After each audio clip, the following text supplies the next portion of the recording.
સુરતમાં વ્યાજખોરોના આતંકનો ભોગ બન્યા પાલિકાના કર્મીઓ 54 લાખ ચૂકવ્યા છતાં ત્રાસથી એકે પીધું ઝેર. સ્પેશિયલ ડ્રાઈવ અવારનવાર યોજવા છતાં વ્યાજખોરોનો ત્રાસ સતત વધી રહ્યો છે. ત્યારે સુરતના વેડરોડ વિસ્તારમાં રહેતા બે સગા ભાઈઓ વ્યાજખોરોના ત્રાસને કારણે આર્થિક સંકટમાં ફસાઈ ગયા હતા. 54 લાખ રૂપિયાની મુદ્દલ ચૂકવ્યા છતાં વ્યાજખોરો તેમની પર દબાણ બનાવતા એક ભાઈએ ઝેરી દવા ગટગટાવીને આપઘાતનો પ્રયાસ કર્યો હતો. આ ઘટનાની જાણ થતાં પોલીસ ફરિયાદ નોંધાઈ અને એક વ્યાજખોરની ધરપકડ કરવામાં આવી છે, જ્યારે 4 આરોપીઓ હજુ પોલીસ પકડથી ફરાર છે. વિનોદભાઈ ખોડાભાઈ પરમાર અને તેમના મોટા ભાઈ જીતેન્દ્રભાઈ પરમાર ઉર્ફે જીતુ પરમાર સુરત મહાનગરપાલિકામાં નોકરી કરે છે. વિનોદભાઈ ભટાર વોર્ડ ઓફિસમાં સુપરવાઇઝર છે.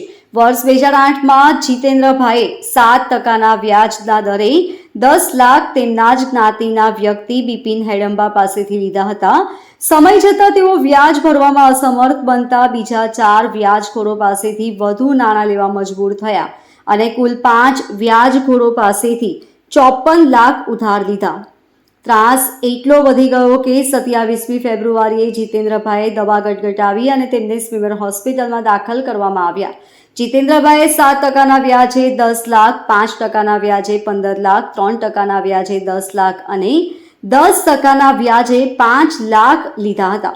જો કે મૂળ રકમ કરતાં અનેક ગણું વધુ ચૂકવ્યા છતાં વ્યાજખોરો દબાણ કરતા રહ્યા. વિનોદભાઈએ પણ 9 લાખ લીધા બાદ 25 લાખ ચૂકવ્યા હતા. વ્યાજખોરોએ તેમના મકાનના દસ્તાવેજ અને 10 ચેક લખાવી લીધા હતા.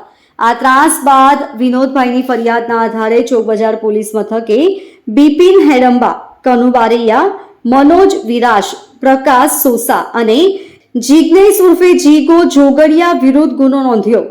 આરોપી બિપિન હેડંબાની ધરપકડ કરવામાં આવી છે, જ્યારે અન્ય 4 આરોપીની શોધખોળ ચાલી રહી છે.